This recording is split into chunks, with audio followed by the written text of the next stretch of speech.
This video is going to focus on systems of equations and how to solve them using graphing. This is going to be the first part in a three-part series on systems of equations, where we will also talk about how to solve systems using a method known as the substitution method and the elimination method. So stay tuned to future videos where we talk about those methods. What we see in front of us right here is a system of equations. You will generally have two or more linear equations, and you will have some sort of a bracket on the side showing that they are related to each other. And with a system of equations, if we were to graph these, we would have two lines. I'll call this one the blue line, this one the purple line. And when we graph them, somewhere the blue line will intersect the purple line. And what we are trying to find is that point of intersection that I have denoted here with a green dot. That is the point where the values for our systems of equations are both equal. Generally, there will only be one point in linear systems of equations where these lines cross each other. If we had different types of equations in our system, such as if we had a quadratic and a linear, well, then we might have two solutions. But since we're dealing with the beginning of these, we're going to just deal with linear equations, which are straight lines, and they will only intersect each other once. And that point where they intersect is going to be our solution. Now, to start off with, we're not going to actually start with graphing just yet, because the first examples that our book shares with us is where they give us a point. So here they've given us the coordinate 4, 1, and we're being asked to decide, is this a solution to this? And in order for that to work, when I plug in my x and my y values, the top linear equation has to equal 6, and the bottom linear equation has to equal 3. So checking a point is rather simple. We just take the x and the y values, and we substitute them into the equation where they go. So I will have 4 plus 2 times 1, and hopefully that equals 6 for the top equation. For the bottom equation, I will have 4 for x minus 1 for y, and we're hoping that that equals 3. So if we work these out, okay, 4 minus 1, that definitely is 3, so we end up with 3 equals 3, which is a true statement. We want that. And with the top one, I have 2 times 1, which is 2. 4 plus 2 equals 6. So I have 6 equaling 6.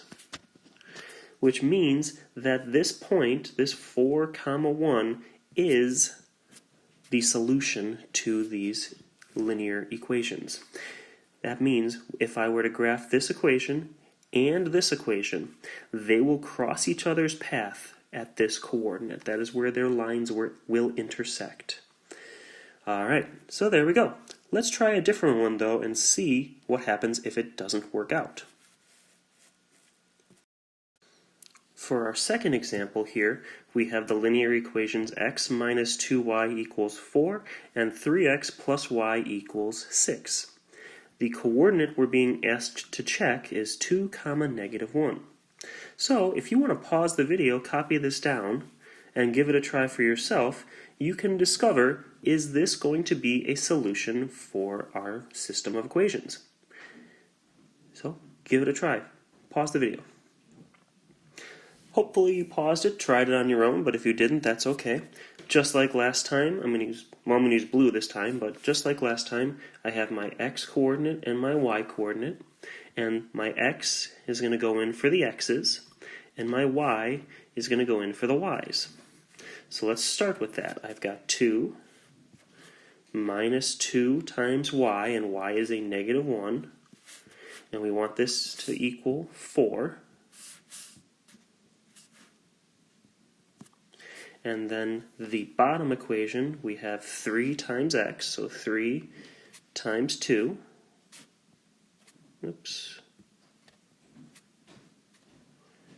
plus y, which is a negative 1. And since I have addition and a negative, I'm going to throw it in parentheses. And we hope that that equals 6. So, now we evaluate our equations. Let's do the top one first. I've got 2 minus 2 times a negative 1. Well, 2 times a negative 1 is a negative 2. So let's write that out. I have 2 minus a negative 2 equaling 4. And since it is minusing or subtracting a negative, it becomes addition. And we end up with 2 plus 2 equaling 4. And we should know that that is a true statement. So it definitely works with the top equation. But we cannot assume it's a solution for both just by checking the top. We need to check both of them. So let's check the bottom. And I have 3 times 2, which is 6. And then I have plus a negative 1. So 6 plus a negative 1. And 6 plus a negative 1 is 5. We wanted it to be 6. 5 does not equal 6. Okay, because originally the equation wanted to be 6. It turns out that it is 5, so it does not work for the second equation. This is not a solution. So 2 comma negative 1, not a solution. What this means, though, is this point exists in both the lines, but, well, actually no, the point does not exist on the other line. It would just, they would not intersect each other, at least not at this point. They will intersect each other somewhere, but not at this coordinate. Okay, now let's see how we can check this out with actually doing the graphs. Here we have a system of equations, and this system is written in slope-intercept form, which would make them perfect for doing on our graph. So that makes it nice. We don't have to change anything around. Also, they did not give us a coordinate anywhere to check. So we are not being asked to check that a certain coordinate solves both of these. We're being asked to graph both of these lines on our coordinate plane and to figure out where do they cross each other. Now, when you're doing this on paper with a pencil, I highly recommend using a ruler, because the more precise that your lines are, the easier it's going to be to find that coordinate. So let's start with our top line. I have a slope of, and I'm going to do this one in blue, I have a slope of 1, and I have a y-intercept of negative 3. So I'll start at negative 3 on the y-axis, and my slope is 1. So I'm going up 1 over 1, up 1 over 1, and I've got a nice diagonal line as we see here, and I can even go backwards a little bit. And that'll help with things coming up. So there's my line. Now I'll do the second line green. I have negative 1 as my slope, and my y-intercept is negative 1. So I'll start at the negative 1 spot, and with a negative 1 slope, I'm going down 1, right 1. So I go there, there, and I can even go backwards since it's simple enough. And there's my line. Now, it's not perfect because I didn't use a ruler, but we can see that right here, and if I had drawn it perfectly, it'd be right at that intersection of where our lines meet. But right here is where our graphs intersect each other. And that coordinate is 1, negative 2. So I know that at 1, comma, negative 2, we have a solution to both of our graphs. Now, just to double check, because maybe we made a mistake, maybe we didn't graph it, it is a smart choice to take the point that we believe is our solution and check it like we did in the first part. So I have y is negative 2 for the top, equals 1 minus 3. 1 minus 3 is negative 2, so I have negative 2 equaling negative 2, and it works. For the bottom equation, I have negative 2 equals negative 1 minus 1. Negative 1 take away 1 is negative 2, so I also have negative 2 equals negative 2 here, and it works out. All right, not too bad. Let's try one more, and that'll be the end of this video. So give me a moment to get it set up. So here is my new system of equations. Y equals 1/3 x minus 3 and 2x plus y equals 4. You'll notice that this is a little different from the previous example because while the top equation is in slope-intercept form, the bottom equation is not.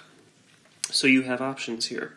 You could rewrite this equation in slope-intercept form by solving for y, or you can use the x and y intercepts that you would get from the bottom equation to draw the line. That works too. It just depends on what you want to do. For the purpose of this example, I'm going to leave it as is, and we're going to use the x and y intercepts. But first, let's graph the top one. So if you want to pause the video and try graphing this on your own, see if you come up with the same answer as we do, that'd be great. If not, we'll get started again in just a moment. So with the top one, let's use a different color, something a little brighter. Let's use red. Red for the top, and we'll use blue for the bottom. So for our top, we have a y-intercept of negative 3, and I have a slope of 1/3. So that means we'll start at negative 3 on the y-axis, and with the slope, we're going to go up 1 to the right 3. So up 1 to the right 3, up 1 to the right 3, and I can even go down 1 to the left 3 and down 1 to the left 3. So this would be our equation, and pardon my kind of sloppy line there. For the blue, now I don't have it in slope-intercept form, so I don't know what the slope is right away. But what I can do is pretend the y isn't there. That's going to give me the x-intercept, because I have what will be known as 2x equals 4. And what does x have to be to equal 4? Well, it's 2. So my x-intercept is at 2. Now, if I ignored that and pretended that the x's were gone, I would have y equals 4, which tells me that, oh, my y-intercept is at positive 4.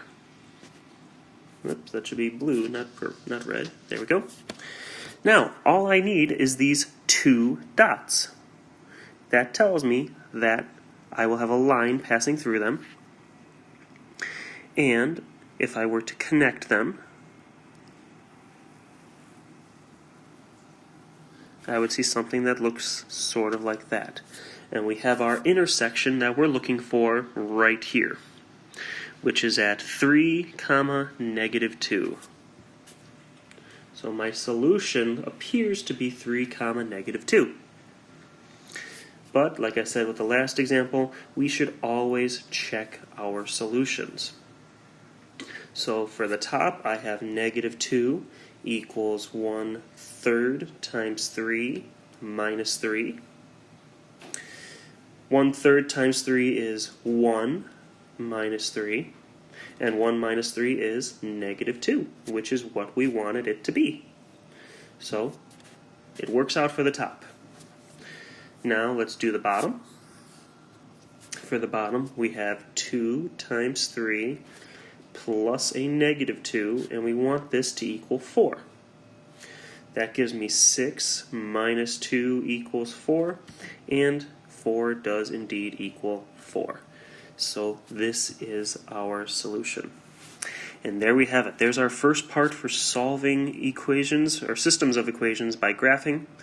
We're going to do another part about how to take care of word problems, and we're also going to do more parts on other techniques besides just graphing, because sometimes graphing takes a little while. So stay tuned, and we'll have our second part coming along very shortly. Good luck!